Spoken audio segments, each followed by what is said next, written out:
Assalamu alaikum dear students. Today I am going to discuss here another important topic there in the name of the class, and that topic is here impulse. तो बेटा यहाँ आज discuss करेंगे impulse again here in the topic Newton's laws of motion. NLM का topic है यहाँ impulse. Okay, very nice. तो ये डिस्कस करेंगे, ठीक है ना?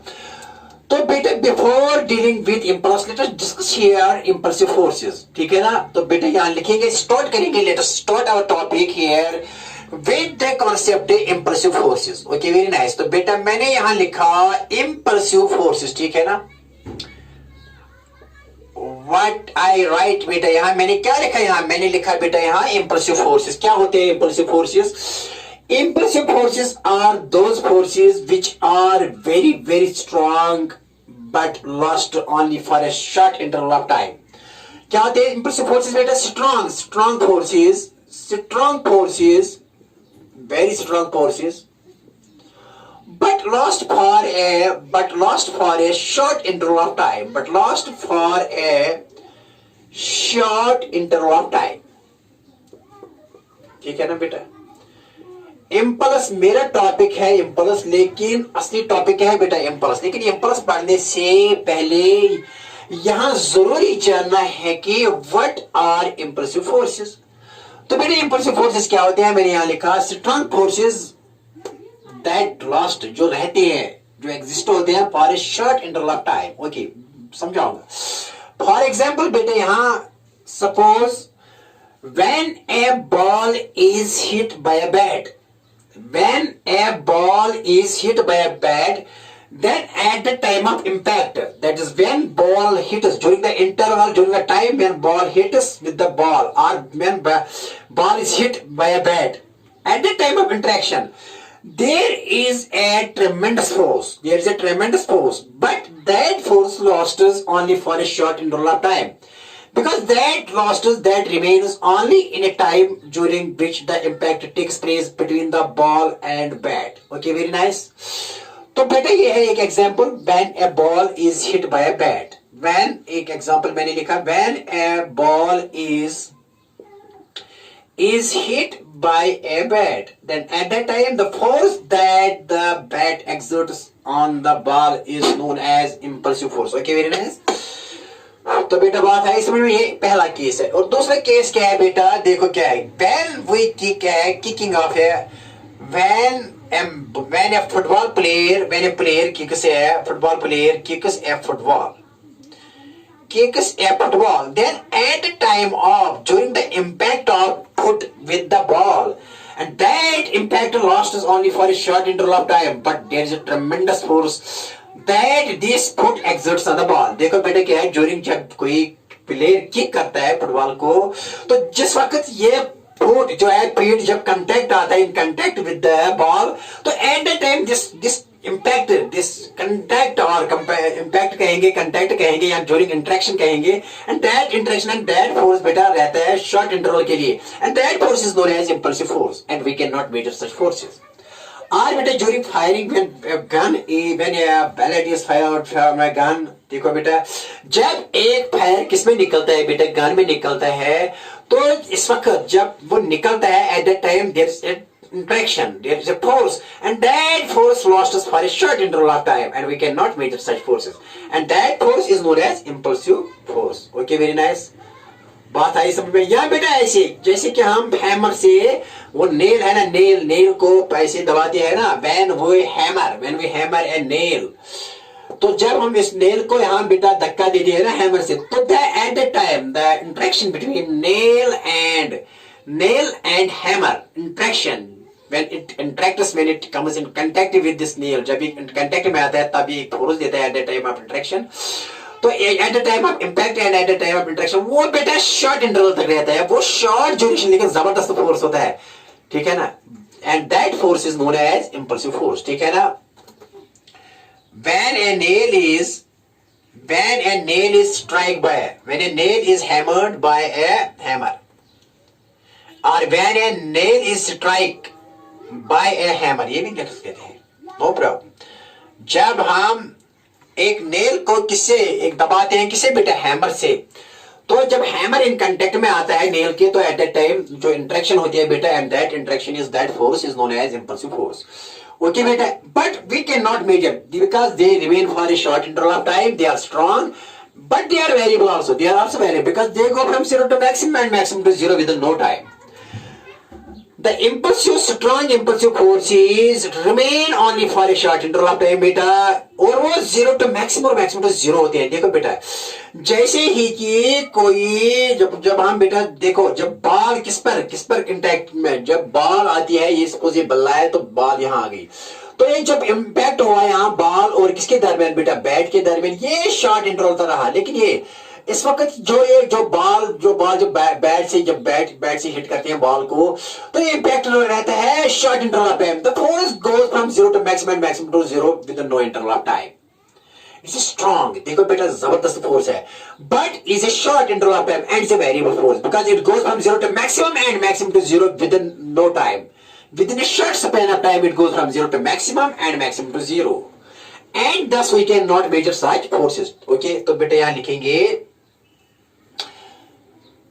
strong forces but lost for a short interval of time. Okay, these are variable forces. बेटा ये क्या होते हैं, एक और पॉइंट ले लो, लिखो यहाँ. ये पहला नंबर था, यहाँ पहला वाला पॉइंट था, और दूसरा पॉइंट क्या है इसके बारे में बेटा, क्या है? These are variable forces. These are variable forces. Why? Because beta they go from zero to maximum and maximum to zero within no time, within a short interval of time, within a short interval of time.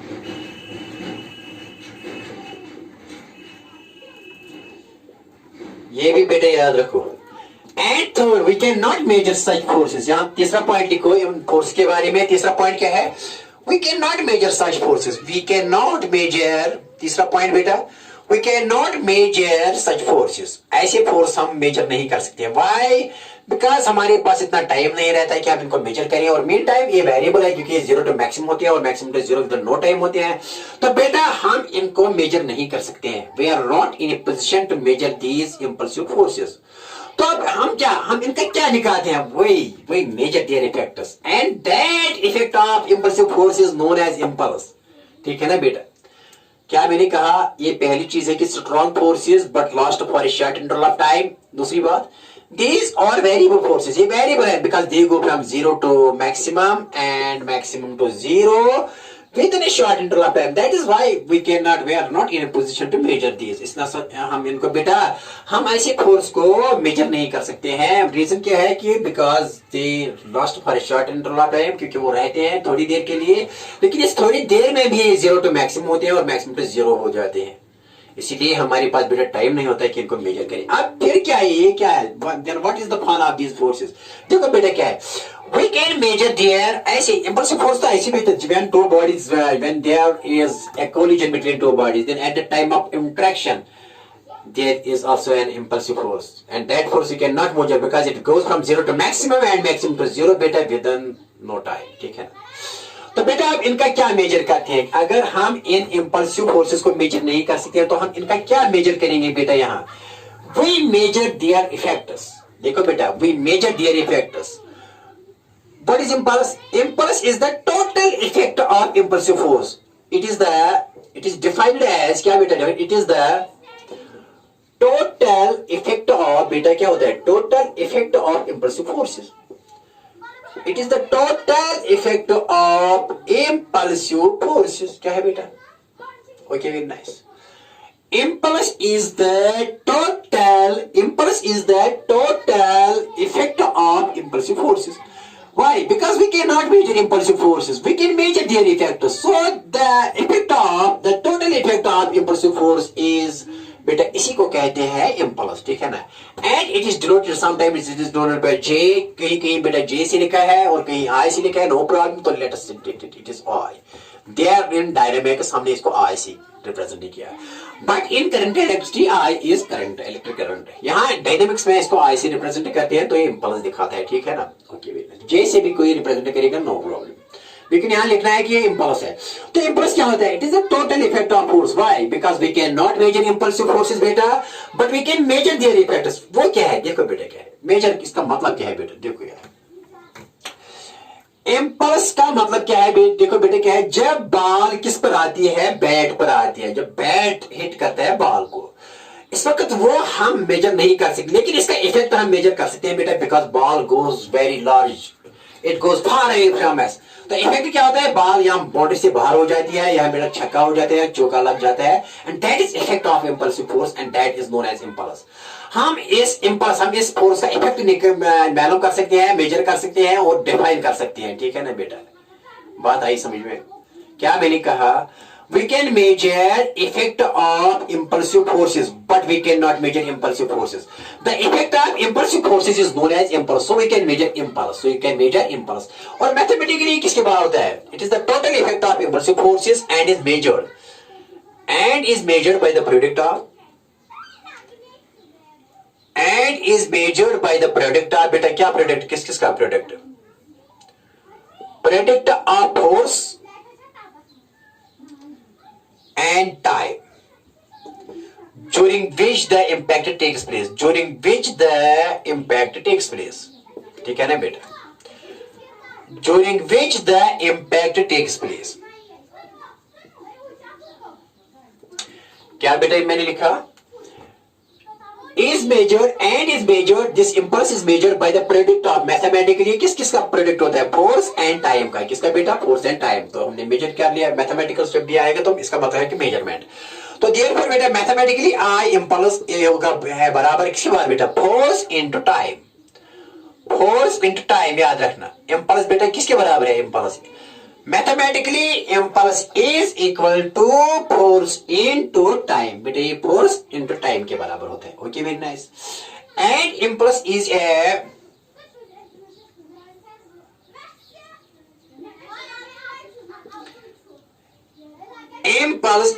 A vector quantity. ये बेटा कौन सी quantity होती है? Vector quantity. ठीक है ना? Impulse is a vector quantity. It has same direction. It has same direction as that of the force. It has same direction beta as that of the force, impulsive force. Okay, very nice. इसकी direction same है as that of the force and time is a scalar quantity. ठीक है ना? तो impulse क्या है? Impulse is a vector quantity. तो बेटा यहाँ इसको ऐड करने के लिए, इसको सब्ट्रैक्ट करने के लिए बेटा हमको चाहिए we can use here vector laws. ठीक है ना बेटा? क्योंकि वेक्टर लॉज जब ऐड करेंगे, वेक्टर जब ऐड करने होते हैं तो वेक्टर लॉज यूज करने, या parallelogram law of vector addition use करेंगे बेटा, या यहाँ यूज करेंगे triangle law of vector addition. तो बेटा मैंने क्या लिखा? इंपल्सिव नहीं बेटा, यहाँ इम्पल्स लिखना है. इम्पल्स लिखना है. Impulse is a vector quantity. It has same direction as that of the force. Okay, very nice. तो बेटे देखो क्या है यहाँ इम्पल्स और लिखेंगे. देखो बेटे क्या है सीरियल. तो इम्पल्स इसके बाद तो एसेंट क्या है इम्पल्स का? एस और यूनिट ऑफ इम्पल्स का क्या है? एसेंट ऑफ इम्पल्स बेटा लिखो. एस और unit of impulse I is बेटा किसके बारे है? ये है यहाँ फोर्स का क्या है बेटा? फोर्स का है यहाँ बेटा न्यूटन, और बेटा टाइम का है सेकंड. ठीक है ना? तो Newton second is the S I unit of impulse. Therefore S I unit of impulse is Newton second. अब डायमेंशन निकालते हैं बेटा, डायमेंशनल फार्मूला. तो डायमेंशंस क्या है बेटा किसकी? डायमेंशंस ऑफ इम्पल्स बेटा, इम्पल्स की. तो बेटा डायमेंशंस ऑफ इम्पल्स बेटा यहाँ ऐसी है. देखो क्या है बेटा यहाँ, देखो क्या है ये फोर्स की डायमेंशन क्या है बेटा? आई लिखेंगे यहाँ फोर्स इनटू टाइम. ठीक है ना? क्योंकि impulse is defined as the product of force and time. तो फोर्स की बेटा क्या है? M L T minus two ऐसे बेटा स्क्वायर ब्रैकेट. और टी की क्या है बेटा? ये कैपिटल टी है ऐसे. तो बेटा मैंने लिखा यहाँ एम एल बेटा टी माइनस टू प्लस यहाँ बेटा 1 है is equal to M L T minus 1. तो M L T minus 1 is what बेटा? This is the dimensional formula of impulse. Hope you have got this. तो बेटा हम यहाँ आप कुछ डिस्कस करने वाले हैं. Okay very nice. ये बात आई समझ में? हाँ सर. देखो बेटा तो डायमेंशन ऑफ इम्पल्स क्या है बेटा? M L T minus 1. Okay very nice, see dear. आप देखो बेटे क्या है, ये बात आई समझ में? हाँ, आप यहाँ कुछ डिस्कस करेंगे कि ये इंपल्स है क्या, फिजिकली है क्या। यहाँ एक और चीज, यहाँ इंपल्स होता है चेंज इन मोमेंटम के बराबर, ये दिखाएंगे यहाँ बेटा। एक्चुअली इंपल्स होता है किसके बराबर? इंपल्स होता है बराबर बेटा चेंज इन मोमेंटम के बराबर। याद रखो, इंपल्स किसके बराबर होता है बेटा? Change in momentum. ये आपको दिखाएंगे यहाँ कैसे होता है इसके बराबर। देखो बेटे क्या है, impulse here is equal to change in momentum. किसकी बात है बेटा? Impulse here is equal to change in momentum. देखो बेटे क्या है,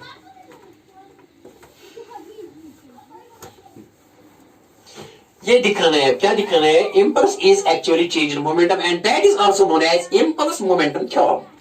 देखो बेटे क्या है, इम्पल्स किसकी बात है? इम्पल्स, ये दिखाएंगे, प्रूव करके दिखाएंगे कि इसके बराबर है या नहीं है। इम्पल्स बेटा होता है बराबर चेंज इन, किसके बराबर होता है बेटा? Change in momentum. इम्पल्स होता है बराबर चेंज इन मोमेंटम, और इसको कहते हैं इम्पल्स मोमेंटम थ्योरम भी। क्या कहते हैं बेटा इसको? Impulse momentum theorem. ये दिखाएंगे आपको, देखो कैसे। सीरियल स्ट्रेंथ, देखो बेटे क्या है, बहुत आसान तरीके से निकालूंगा इसका। देखो बेटे क्या है सीरियल, देखो बेटे क्या है कि we know from Newton second law of motion. Newton second law of motion में क्या है बेटा? देखो बेटे के Newton second law of motion क्या कह रहा है बेटा?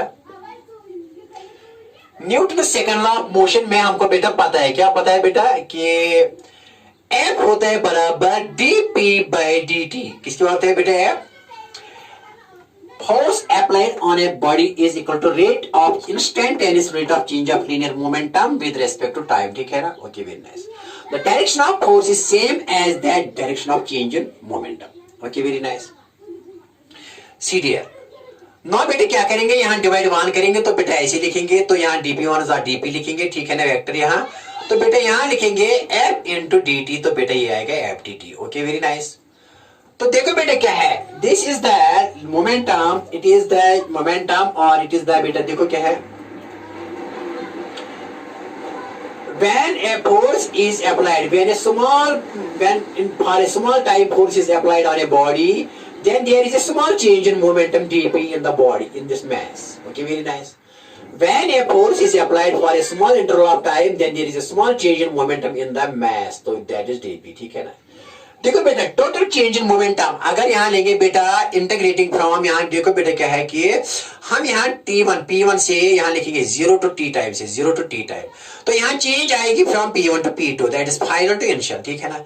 If at t is equal to 0 इसकी मोमेंटम P1 है बॉडी की, एंड एट टाइम t अगर मोमेंटम P2 है, तो देयरफॉर बेटा यहाँ क्या आएगा? dp किसके बराबर आएगा? क्योंकि मैंने इंटीग्रेट किया, इंटीग्रेटिंग बोथ साइड्स। ठीक है ना? कहां से कहां तक? P1 to P2 dp। यहां लिखेंगे बेटा क्या किया, देखो बेटा क्या किया, तो dp1 और dp बेटा। ठीक है ना?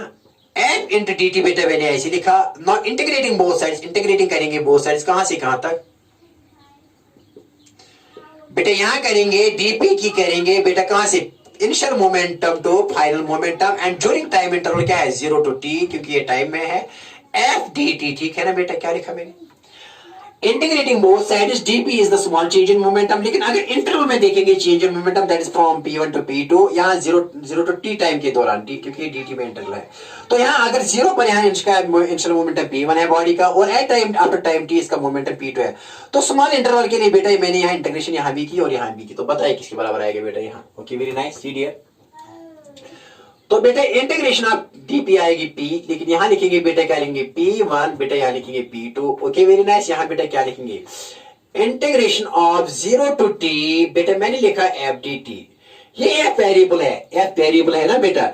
अगर इसकी एवरेज निकालेंगे इस f की, तो ये एवरेज फोर्स जो है ना बेटा, ये एवरेज आएगा, तो एवरेज होगा कांस्टेंट। मैंने क्या लिखा बेटा यहाँ? यहाँ एक्चुअली ये f क्या है बेटा? इट्स अ वेरिएबल बेटा, because it goes from 0 to maximum and maximum to 0 with no time. इस वेरिएबल का मैंने एवरेज ले लिया, तभी हम इसको बाहर निकाल सकते हैं, क्योंकि एवरेज वैल्यू कांस्टेंट होता है बेटा। एवरेज वैल्यू कांस्टेंट होता है तभी ये बाहर आएगा। अगर बेटा ये कांस्टेंट नहीं है तो ये बाहर नहीं आएगा। ठीक है ना? तो मैंने एवरेज क्यों लिखा? मैंने इस change variable force, impulsive force जो चेंजिंग होती है, वेरिएबल होते हैं, मैंने इसका एवरेज निकाला, तभी हम यहाँ बाहर निकाल सकते हैं। ओके वेरी नाइस, मैंने इसीलिए यहाँ एवरेज लिखा।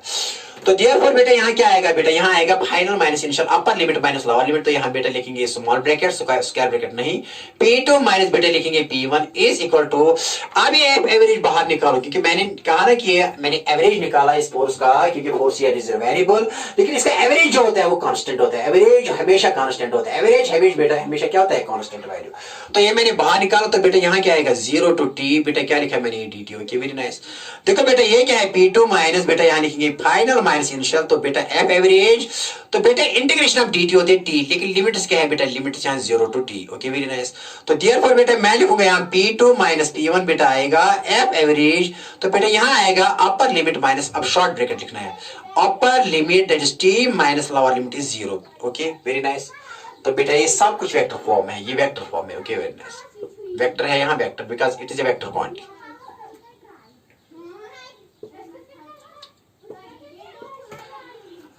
CDR now, okay very nice, ये बात आई समझ में, क्योंकि मैं यहाँ डिस्कस कर रहा हूँ impulse is equal to change in momentum, and that theorem is also known as, इसका दूसरा नाम है इम्पल्स मोमेंटम थ्योरम।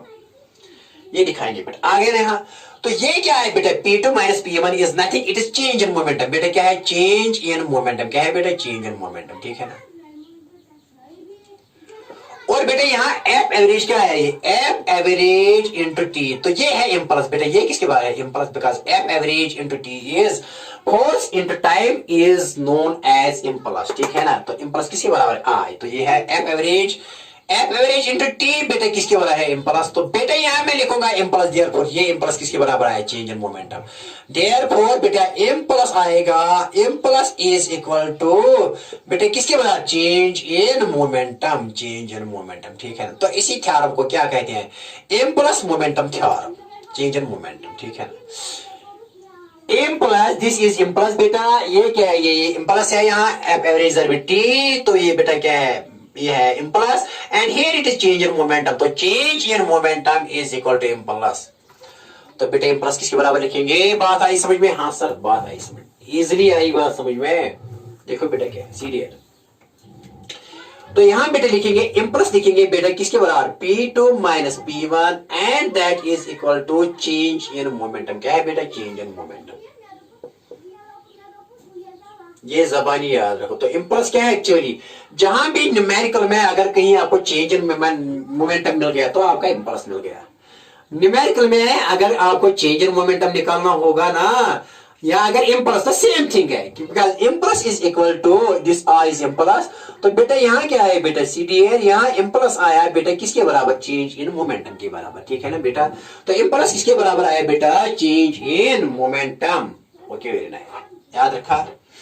तो देखो बेटा क्या है, तो अगर आई ऐसे लिखेंगे तो ये I, it is a vector quantity, it is a vector, it is a vector. देखो बेटा क्या है, नो आई दस इम्पल्स में भी पॉजिटिव, नेगेटिव और जीरो, ये पॉजिटिव भी हो सकता है, नेगेटिव भी हो सकता है, जीरो। देखो बेटा क्या है, आई इम्पल्स में भी, that is I is impulse, it में भी, आई में भी, ये बेटा क्या हो सकता है, मे बी, इट में बी पॉजिटिव, और बेटा इट में बी नेगेटिव, और इट में बी इवन जीरो। देखो बेटा कैसे है, अगर P2 final momentum initial momentum से ज्यादा है तो ये बेटा पॉजिटिव आएगा इम्पल्स, अगर इनिशियल मोमेंटम फाइनल मोमेंटम से ज्यादा है तो ये नेगेटिव आएगा, और अगर final is equal to initial, तो इस वक्त ये जीरो आएगा, ठीक है। तो impulse may be positive, negative और zero, depending upon whether the final momentum is greater than the initial momentum, then positive. If final momentum is less than the initial momentum, then it is negative. बेटा लेकिन अगर final momentum और initial momentum same है तो this minus this is equal to zero, तो ये zero आएगा, ठीक है ना। ये बात आई बेटा समझ में, इजी क्वेश्चन है, कुछ भी नहीं है यहाँ, कुछ भी इसमें नहीं रखा है। ओके बेटा देखो क्या है, तो जहां भी न्यूमेरिकल में चेंज इन मोमेंटम निकालना होगा ना, अगर कहीं भी चेंज इन मोमेंटम निकालना होगा आपको, तो इसका मतलब यह है कि आपने इम्पल्स निकाला। क्या निकाला बेटा, इम्पल्स, बिकॉज इम्पल्स किसकी बात है, चेंज इन मोमेंटम। तो इम्पल्स बेटा किसके बराबर होता है, चेंज इन मोमेंटम, और इसका दूसरा नाम है इम्पल्स मोमेंटम थ्योरम। आप देखो बेटा क्या, ओके वेरी नाइस, देखो बेटा क्या, CDR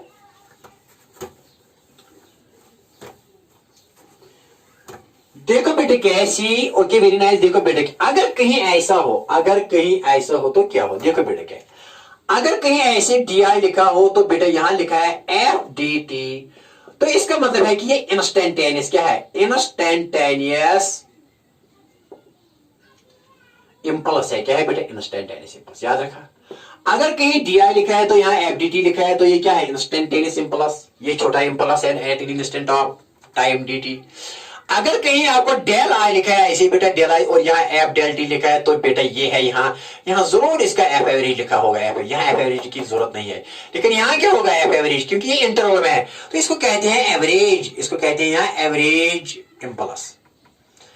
and that average impulse is from, बेटा ये डेल्टा एक्चुअली है T2 माइनस T1 इस इंटरवल के लिए। इस इंटरवल के लिए ये एवरेज इम्पल्स है, और इस वक्त जो फोर्स होगा वो भी एवरेज होगा।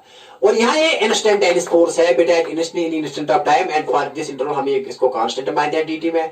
लेकिन डेल्टा के लिए ये कांस्टेंट को कैसे मानेंगे, ये जरूर इसकी एवरेज निकालनी है, क्योंकि ये बड़ा है ना, बड़ा इससे बड़ा होता है ये, क्योंकि इंटरवल में होता है ये। तो ये डेल आई है, इसका मतलब है कि एवरेज इंपल्स, लेकिन DI का मतलब है instantaneous impulse at time del T. लेकिन डेल आई बड़ा है, इसको कहते हैं एवरेज इंपल्स। इसके लिए जो है ना ये फोर्स थोड़ा 0 टू मैक्सिमम टू 0, ये थोड़ा टाइम किस इंटरवल में, this force lasts during a time interval of T2 minus T1। तो ये एवरेज टाइम है, तो एवरेज के लिए बेटा यहाँ एवरेज फोर्स होगा, यहाँ एफ एवरेज लिखना है, तभी ये कांस्टेंट आएगा, तभी ये ठीक है। ओके वेरी नाइस, बात आई समझ में? हाँ सर, ओके वेरी नाइस, याद रखो। तो देखो बेटा क्या है, अब आप थोड़ा यहाँ कुछ बातें करेंगे, ग्राफ ड्रॉ करेंगे, ग्राफ। देखो बेटा क्या है, ग्राफ किस फोर्स एंड टाइम के दरमियान जो ग्राफ है, the area under force time graph gives us impulse. क्या है बेटा, देखो बेटा अब इंपॉर्टेंट ग्राफ क्या है यहाँ, देखो क्या बेटा ग्राफ, मैंने कहा कि देखो सी डियर स्टूडेंट्स, मैंने कहा कि द ग्राफ अंडर, देखो बेटा फोर्स टाइम ग्राफ ये ड्रा करेंगे। क्या करेंगे बेटा, फोर्स टाइम ग्राफ। पहले फोर्स को बेटा कांस्टेंट मानेंगे, फोर्स को क्या मानेंगे, कांस्टेंट। फिर बेटा फोर्स को मानेंगे वेरिएबल, एक्चुअली यहां वेरिएबल फोर्स है, लेकिन इसे समझ में आएगा आपको, क्या आएगा बेटा इसे समझ में, क्या ग्राफ बेटा, force time graph, and that graph will give us area under this graph will give us, बेटा क्या देगा हमको, गिव अस इंपल्स। देखो बेटा क्या है इंपॉर्टेंस, क्यों ये ड्रा करते हैं फोर्स टाइम ग्राफ। देखो बेटा क्या है, सपोज ये मैंने एक बॉडी ले ली बेटा, एक ब्लॉक ले लिया, कुछ मैस है इसका, तो मैंने यहां बेटा इसका कांस्टेंट फोर्स अप्लाई किया। कांस्टेंट फोर्स मान लीजिए कि 5 न्यूटन, और बेटा मैंने ये अप्लाई किया from T is equal to T1 to T2, कहां से कहां तक, T1 टू T2, किस इंटरवल में मैंने एक continuously force F is equal to 5 Newton apply किया इस बॉडी पर, फ्रॉम कहां से कहां तक, from interval T1 to T2। अब इसके ग्राफ बनाना है। देखो बेटा, लेकिन ये फोर्स क्या है, कांस्टेंट फोर्स है। During this time interval T1 to T2 this F remains constant, F तो मैंने यहां कांस्टेंट ले लिया है, ठीक है ना। अब ग्राफ बनाएंगे, टेक टाइम अलोंग किस एक्सिस में, टाइम को ले लो बेटा अलोंग एक्स एक्सिस, और बेटा यहां ले लो बेटा सी डियर हियर, तो यहां लेंगे फोर्स किस एक्सिस में, वाई एक्सिस की तरफ, फोर्स को लेंगे बेटा वाई एक्सिस की तरफ। ओके तो यहां बेटा 0 है, ओके 0 टाइम है। तो बेटा मैंने यहां ले लिया एक्स एक्सिस की तरफ बेटा टाइम ले लिया, और बेटा मैंने यहां वाई एक्सिस की तरफ फोर्स ले लिया। Now the graph that is drawn from force and time, and that graph is known as force time graph. बेटा आप जो ग्राफ डालेंगे फोर्स और टाइम के दरमियान, लेकिन फोर्स क्या ले लिया बेटा मैंने, फोर्स तो यहां मैंने कांस्टेंट ले लिया। बेटा क्या ले लिया, यहां बेटा फोर्स ले लिया, क्या ले लिया, फोर्स तो बेटा मैंने ले लिया कांस्टेंट, ठीक है ना। देखो बेटा क्या है, तो मान लीजिए कि यहां बेटा ये है 1 न्यूटन 2 3 4, ये एफ न्यूटन में है, यहाँ न्यूटन में, और बेटा ये टी है यहाँ बेटा सेकंड में। Okay very nice. तो 1 2 3 4 और बेटा 5, ठीक है ना 5। देखो बेटा क्या है, देखो यहां एफ रिमेन्स कांस्टेंट 5 5 5, तो पहले सेकंड में भी ये 5 होगा, दूसरे सेकंड में भी 5, तीसरे में भी 5 और चौथे में भी 5, और ये ग्राफ क्या आएगा, दैट ग्राफ विल बी है, the FT graph here will be है straight line parallel to time axis. क्यों, क्योंकि ये 5 न्यूटन उस टाइम के दौरान चेंज नहीं हुआ है। मैंने T1 टू T2 ले लिया था, लेकिन ये टाइम के दौरान ये कांस्टेंट फोर्स है, तो टाइम के दौरान ये जब भी किसी बॉडी पर अप्लाई करेंगे ये चेंज नहीं होता, 5 कांस्टेंट है। तो एक सेकंड में भी 5, दूसरे सेकंड में भी, एक सेकंड में भी बेटा 5, दूसरे सेकंड में भी, एक सेकंड में 5, दूसरे तीसरे चौथे, ये बेटा क्या होगा, ये बेटा यहाँ क्या होगा बेटा, ओके वेरी कांस्टेंट। तो जब इनको मिलाएंगे इन पॉइंट्स को, we will here obtain a straight line and that straight line is parallel to time axis. तो क्या है बेटा बताया, FT graph is a straight line, is a बेटा क्या है, straight line FT graph is a straight line parallel to what बेटा? Parallel to किस एक्सिस को? Parallel to time axis, parallel to t axis, parallel to t axis, parallel to t axis. Okay, very nice. क्या है graph? The graph, but कब parallel to? When f is constant, when force is constant. Variable के लिए नहीं बेटा, मैंने force constant ले लिया. कितना ले लिया आपकी खातिर? 5 न्यूटन. क्या लिखा बेटा मैंने? FT graph is a straight line parallel to time axis when force is constant. तो constant फोर्स कितना मैंने ले लिया? 5 न्यूटन. तभी आएगा straight line parallel to time axis. Okay, very nice. तो देखो बेटा क्या है ना, what is the importance of this FT graph? FT graph आया बेटा समझ में? हाँ, take F along Y axis और टी ले लो बेटा एक्स एक्सिस. तो फोर्स यहाँ कांस्टेंट लेना है. सपोज मैंने ये 5 न्यूटन ले लिया, तो जब हर सेकंड में 5 न्यूटन, पहले सेकंड में भी 5, दूसरे में भी, तीसरे, तो ये ग्राफ आएगा straight line parallel to what axis? Time axis. Okay, तो मैंने क्या लिखा? FT graph is a straight line parallel to what? Parallel to time axis, parallel to time axis. यहाँ एक्स एक्सिस की तरफ टाइम है. व्हेन फोर्स इज कांस्टेंट, जब बेटा फोर्स क्या है? वो कांस्टेंट. तो ये जब फोर्स कांस्टेंट हो. Okay, now what is the importance of this FT graph? क्यों ड्रा करते हैं FT ग्राफ बेटा? अब बात है ना, द क्वेश्चन अराइजेस बेटा, यहां सवाल पैदा होता है हमारे जहन में, सर हमें बताइए, हमको बताइए क्यों ड्रा करते हैं FT ग्राफ? इसकी इंपॉर्टेंस जरूर है. तो लिख लो बेटा यहां importance of FT graph. Okay, very nice. See dear, तो लिख लो बेटा यहां इंपॉर्टेंस ऑफ FT ग्राफ. तो बेटा क्या लिख लो यहां? Importance of FT graph.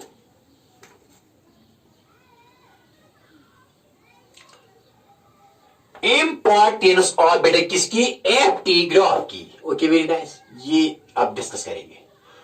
What is importance of FT graph? लिख लो बेटा, इंपॉर्टेंस बताएंगे बेटा, ये एक फिर यहां मिटाएंगे और नए सिरे से लिखेंगे. देखो बेटा, तो यहां डिस्कस करेंगे आप इंपॉर्टेंस ऑफ FT ग्राफ. क्या है इसकी इंपॉर्टेंस? देखो बेटा क्या, लेकिन जब हम एफ क्या फिलहाल मानेंगे, एफ तो मैंने कांस्टेंट ले लिया और आपकी खातिर मैंने ले लिया ये 5 न्यूटन. ठीक है ना, जो भी हमने ग्राफ ड्रा किया. देखो बेटा क्या है, यहां लिख लो और डिस्कस करेंगे. ये लिख लो, the importance of FT graph, the area under, importance of FT graph is that बेटा. क्या है इंपॉर्टेंस की? The area under FT graph with time axis gives us impulse. क्या देता है? ये लिखो, इंपॉर्टेंट पॉइंट है यहां, इंपॉर्टेंट पॉइंट, जबरदस्त पॉइंट है यहां बेटा. क्या है इंपॉर्टेंट पॉइंट? ये डिस्कस करेंगे यहां. इंपॉर्टेंट पॉइंट क्या है? द एरिया अंडर, ये बेटा लिख लो, डिस्कस करेंगे यहां, नीचे भी डिस्कस करेंगे. द एरिया अंडर, ये लिख लो पहले, the area under FT graph क्या देता है बेटा? FT ग्राफ गिव्स, ये लिख लो, डिस्कस करेंगे नीचे. FT graph, the area under FT graph gives us the area under FT graph with time axis. With बेटा कौन सी एक्सिस है? With time axis. With time axis gives us बेटा क्या देता है? Gives us बेटा देता है impulse. ये लिख लो और ये डिस्कस करेंगे कैसे. देखो बेटा, द एरिया अंडर बेटा इंपॉर्टेंस क्या है? इंपॉर्टेंट पॉइंट क्या है? The area under FT graph that it encloses with time axis बेटा क्या देता है? Gives impulse.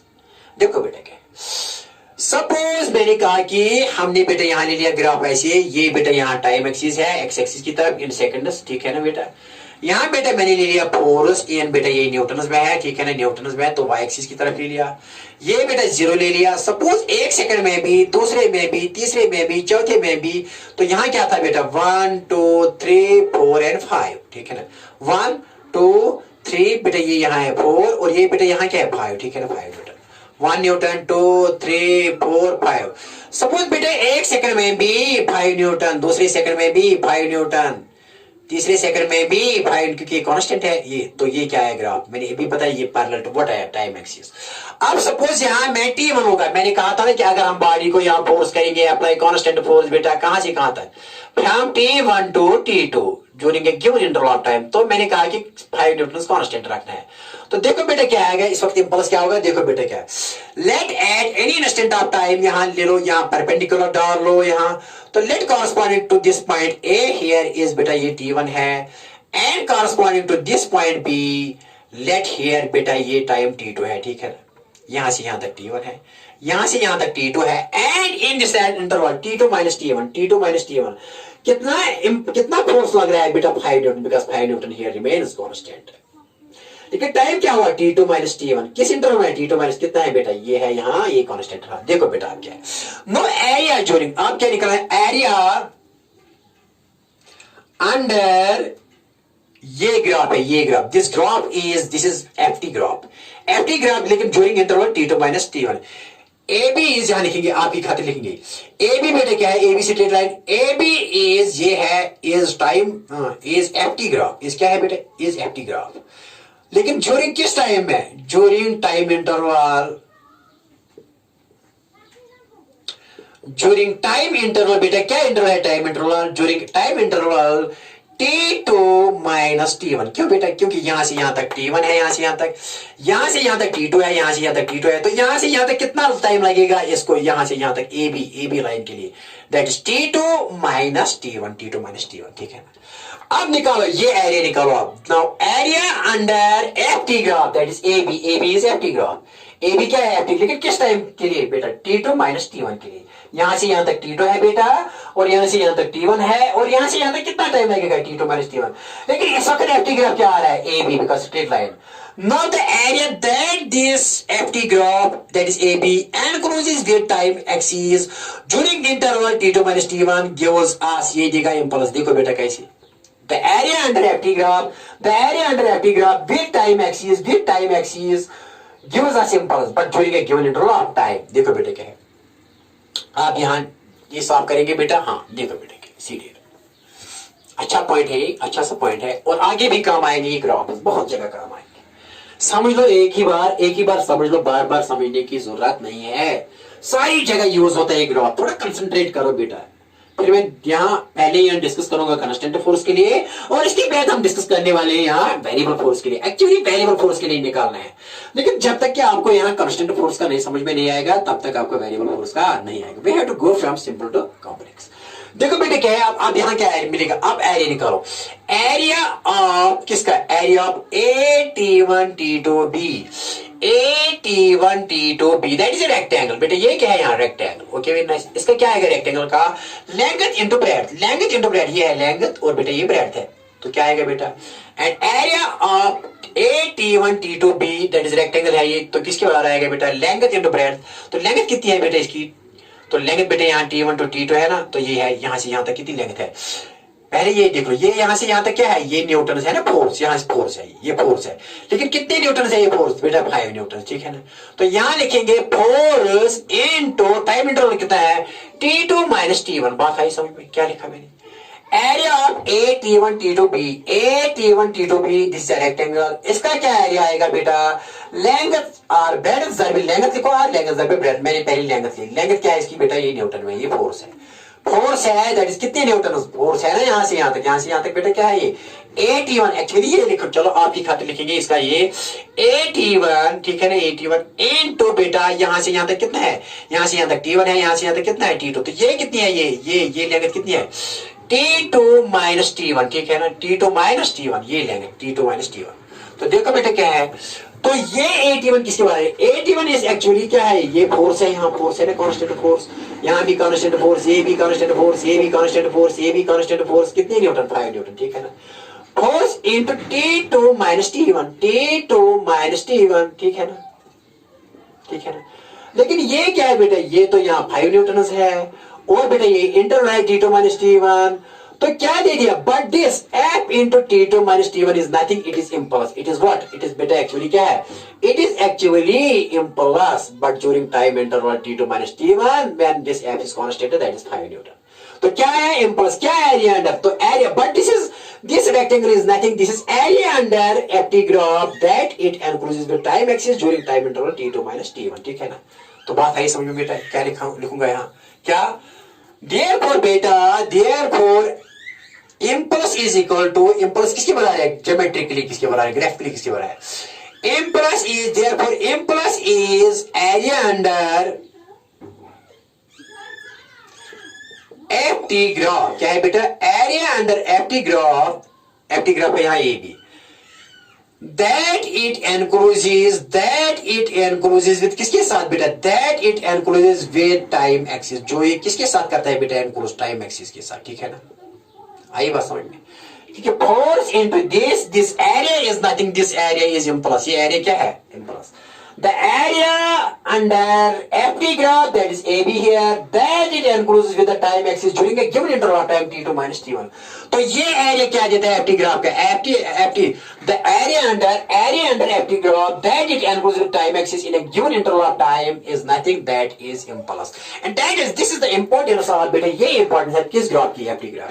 तो FT ग्राफ का एरिया अंडर टाइम एक्सिस के साथ क्या देता है, ये एरिया क्या देता है, ये एरिया हमको बेटा देता है इंपल्स, क्या देता है, इंपल्स। यार बात आई समझ में, हाँ सर बात आई समझ, सर बात आई समझ, ओके वेरी नाइस।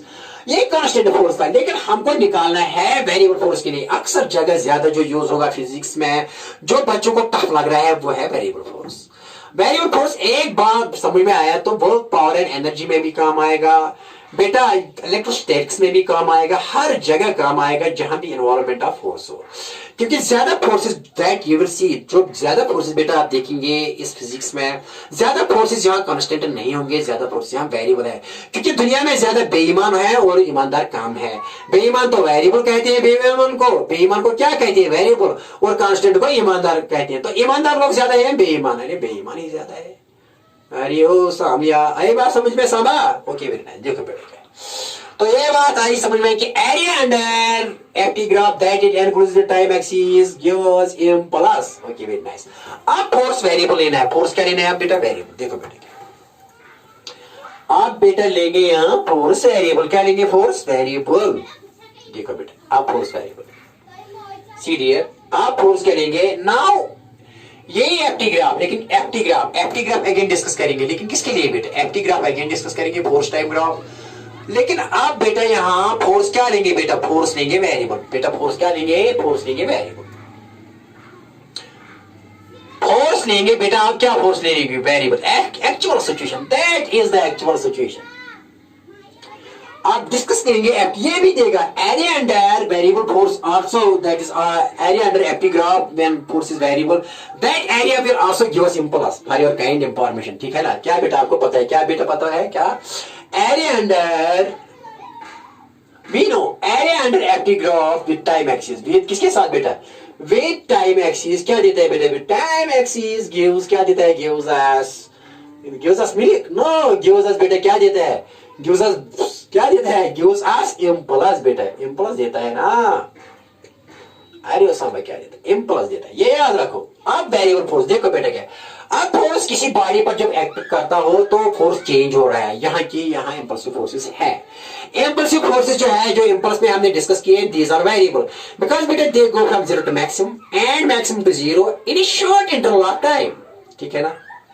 क्या मैंने कहा बेटा, impulsive forces go from 0 to maximum to 0 in a short interval of time। और इन्हीं का इंपल्स निकालते हैं, इन्हीं का इफेक्ट निकालते हैं, और इनका इफेक्ट जो होता है इसको कहते हैं बेटा क्या, इंपल्स। जैसे कि दो गाड़ियां आपस में टकराती हैं, जिस वक्त ये कोलाइड करते हैं, इस वक्त इंपल्सिव फोर्स है। We can not measure this impulsive force, but we can measure their effects, how much damage has gone, how much there is damage there in the two buses when they collide with each other. We can measure this damage, how much there is, okay, when there is destruction there in the, वो measure कर सकते हैं effect of force, but we cannot measure if force, that the collision at that time, the interaction between the, we cannot measure this force because that force is impulsive force, because that goes from 0 to maximum and maximum to 0 within no time। So variable force, यहाँ variable force देखो discuss करना है। देखो बेटा कैसी graph आएगा, देखो क्या है एक्चुअली ये है, देखो बेटा क्या, अगर हम यहाँ टाइम एक्सिस लेंगे, ये एक्स एक्सिस की तरफ टाइम इन सेकंड्स, तो यहाँ बेटा लेंगे ये बेटा हमेशा की तरफ, यहाँ क्या लेंगे, इस वक्त फोर्स तो न्यूटन में है, किसकी तरफ बेटा, न्यूटन, तो ये वाई एक्सिस की तरफ बेटा। देखो क्या है कि ये फोर्सेस जो है, ये 0 यहाँ टाइम है, ये क्या क्या होते हैं ऐसी, ये विद नो टाइम होते हैं मैक्सिमम, और फिर हो जाते हैं मिनिमम, ये ऐसे करवाते हैं।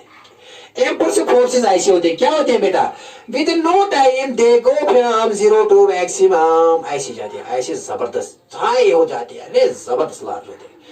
Impulsive force इस किस्म के होते हैं, अरे विद नो टाइम के go from 0 to maximum and with no time they go from maximum to 0, ऐसे होते हैं। कौन से फोर्सेस बेटा, कौन से फोर्सेस होते हैं, कौन से फोर्सेस बेटा, ये होते हैं इंपल्सिव फोर्सेस। कहाँ, within no time, within this short interval of time, they go from zero to maximum, then maximum to zero. ऐसे होता है, ये होता है impulsive forces.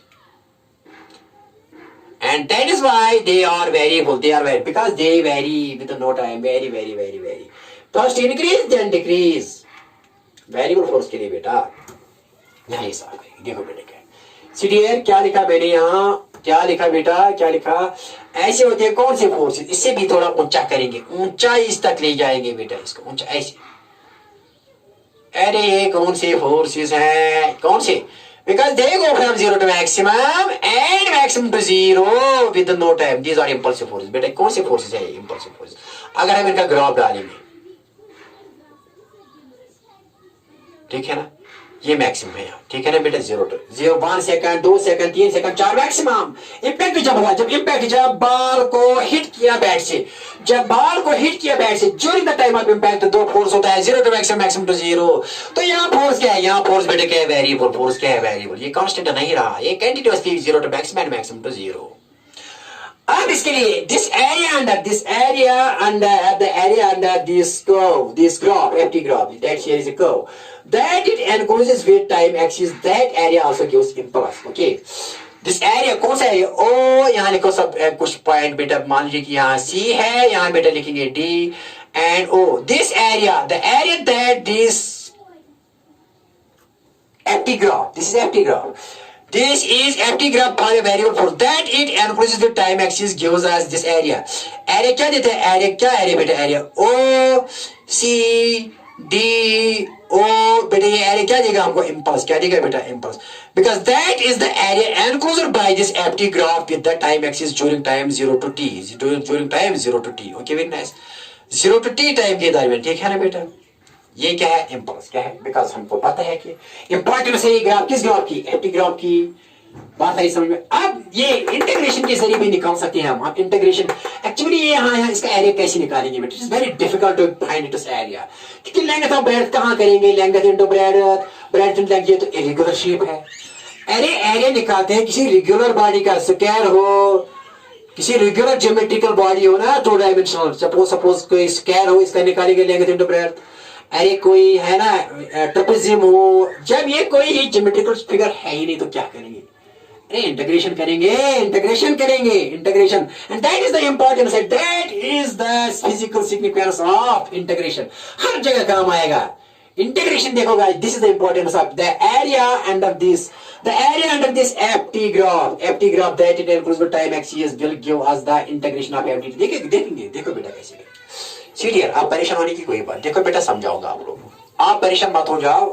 और इसको रिपीट करो, इस वीडियो को बार बार देखो ना. अगर एक बार समझ में नहीं आया, दूसरी बार तीसरी बार देखो, रिपीट करो और प्रैक्टिस भी करो. किताबें भी पढ़ो, बुक्स पढ़ो, अच्छी किताबें पढ़ो, तो आपको सब कुछ समझ में. देखो बेटे, अब मैं यहाँ एक छोटा मोटा सा इंटरवल लूंगा. यहाँ बेटा देखो क्या है, यहाँ देखो बेटा, यहाँ एक छोटा लूंगा, यहाँ से यहाँ तक ये एरिया लूंगा. ये एरिया यहाँ स्मॉल टाइम के लिए, डेल टी के लिए, डी टी के लिए बेटा ले लिया, स्मॉल डी टी के लिए लिया, ये एरिया ले लिया. इस वक्त बेटा फोर्स क्या होगा, यहाँ से यहाँ तक कांस्टेंट फोर्स ऑलमोस्ट. जिस पे एफ इज कांस्टेंट, चेंज हो रहा है लेकिन बहुत चीज मान ली कि एफ ही कांस्टेंट है. किस टाइम के लिए, डी टी टाइम के लिए. तो the area that is enclosed by this is, देखो बेटा यहाँ लिखेंगे, for small time D T. For small time dt के लिए बेटा बताए इंपल्स क्या होगा, वो तो स्मॉल ही होगा, इंस्टेंटेनियस. तो f क्या मान ले बेटा, यहाँ देखो बेटा थोड़ा ऐसे बनाएंगे, ऐसे, ताकि आप परेशान भी नहीं हो जाएंगे.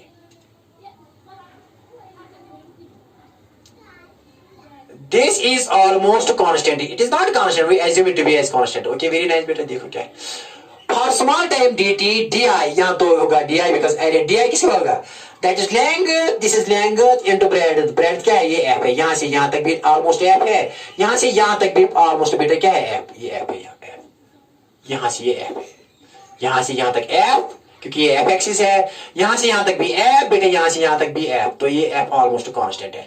तो क्या आएगा di is area under this. तो area under this small interval क्या आएगा, small, that is f, because ये f कांस्टेंट है. यहाँ से यहाँ तक ये f है बेटा, यहाँ से यहाँ तक f into dt, and that area f into dt, the small area is the impulse, because f into dt is impulse, small impulse during time dt. लेकिन हमको कहां से कहां तक निकालना है? 0 to t times तक. Okay very nice. 0 to t time तक क्या करेंगे? इंटीग्रेशन. इंटीग्रेटिंग बोथ साइड्स, कहां से कहां तक? फ्रॉम 0 to t, ठीक है ना. तो बेटा ये क्या आएगा? यहां भी इंटीग्रेशन लगा लो बेटा, एंड यहां भी क्या लगा लो? इंटीग्रेशन. लेकिन कहां से कहां तक? 0 to t f dt. आई बात समझ. तो डी आई किसके बराबर आएगा? आई. टोटल इंपल्स यहां से यहां तक, that is area under this. Okay, यहां लिखेंगे, क्या लिखेंगे बेटा? तो देयरफॉर इंटीग्रेशन ऑफ डी आएगी बेटा आई के बराबर, और यहां लिखेंगे बेटा 0 to t, बेटा मैंने लिखा है f dt.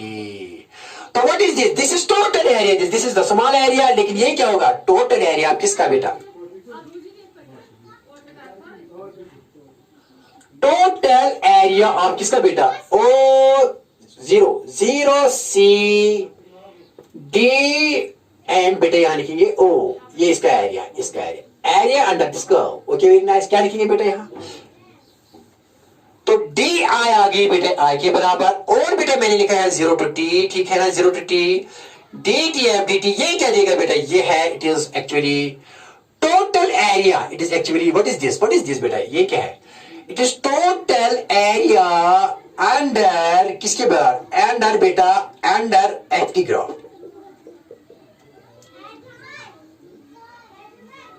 That it encloses with, किसके साथ enclose करता है? That it encloses with the time axis. with the किसके साथ बेटा है? time axis के साथ. That it encloses with time axis during interval. किस interval? 0 to t. during time interval बेटा, time interval क्या है? during time interval बेटा क्या है? t is equal to 0 to t. तो यहां लिखो बेटा सीधे, from during time interval 0 to t, ठीक है ना. ये इंपॉर्टेंस ऑफ किसकी बेटा? देखो आई किसकी बनाया है? 0 to t f dt. हमने पहले छोटा ले लिया, इसका di निकाला, फिर इसकी इंटीग्रेशन की, तो आई किसकी बनाया? 0 to t f dt. But this 0 to t f dt is nothing, this is area, this area, ये एरिया है. और ये इंटीग्रेशन की इंपॉर्टेंस भी है बेटा. Area under the curve, area under F T curve, that it encloses with time axis gives us integration of 0 to t f dt, and that area here comes out to be as impulse. What is this? Total area under f t graph बेटा, ये ऐसे total area, this is total area under f t graph. ये है बेटा, ये करो क्या है? f t graph. That it encloses with, किसके साथ करता है? टाइम एक्सिस के साथ, during time interval 0 to t, during interval 0 to t, and that is here integration. So integration of this curve, this is f t graph. What is this? The f t graph, ये f t graph curve है, and that curve that it makes with this, तो ये f dt के बराबर 0 to time t. तो ये integration क्या देती है? इम्पल्स. लेकिन इसकी फिजिकल मीनिंग क्या है? इसकी फिजिकल मीनिंग यह है कि area under f t graph gives us impulse. और ये area under f t graph क्या होता है? ये होता है actually integration of 0 to t f dt is area under f t graph. क्या होता है? What is integration of 0 to t f dt? It is actually area under f t graph. ठीक है ना, बात आई समझ. What is this? It is area under F T graph that it encloses with time axis during interval 0 to t. और भी बहुत से question बेटा आगे मिलेंगे ना, आगे ऐसे क्वेश्चन मिलेंगे, आप परेशान होने की कोई बात. बहुत ज्यादा क्वेश्चन डिस्कस करने हैं, आगे भी करेंगे. बहुत पॉवर एनर्जी में भी करेंगे. वहां फोर्स और किसके दरमियान, सपोज बेटा यहाँ लिखेंगे ऐसे, यहाँ फोर्स है, यहाँ बेटा डिस्प्लेसमेंट लिखेंगे. तो बेटा अगर ऐसी फोर्स चेंज होता है डिस्प्लेसमेंट, तो वेरिएबल फोर्स है. तो देखो वहां क्या करेंगे बेटा, वहां भी ये एरिया अंडर क्या ऐसी वहां आएगा, वहां वर्क आएगी. फोर्स इंटू एस होता है वर्क, यहाँ तो इंपल्स है, वर्क आएगी वहां बेटा 0 to t. क्या आएगा? 0 to t. लेकिन ये वहां आएगा एफ डी एस. क्या आएगा बेटा? F D S. तो वहां भी छोटा एक एलिमेंट लेंगे, जैसे कि यहाँ ले लिया. ठीक है ना, वही बताएंगे, और भी डिस्कस हो जाएगी. लेकिन यहाँ थोड़ा घर में इसको रहल करो बेटा, रहल करो. टफ है ये, इतना आसान नहीं है बेटा, लेकिन ये चीजें समझ लो. अगर आपको ये चीज समझ में आएगी तो आगे वाले क्वेश्चन इतने आसान है कि कहने की बात ही नहीं बेटा. Okay, wishing you all the best.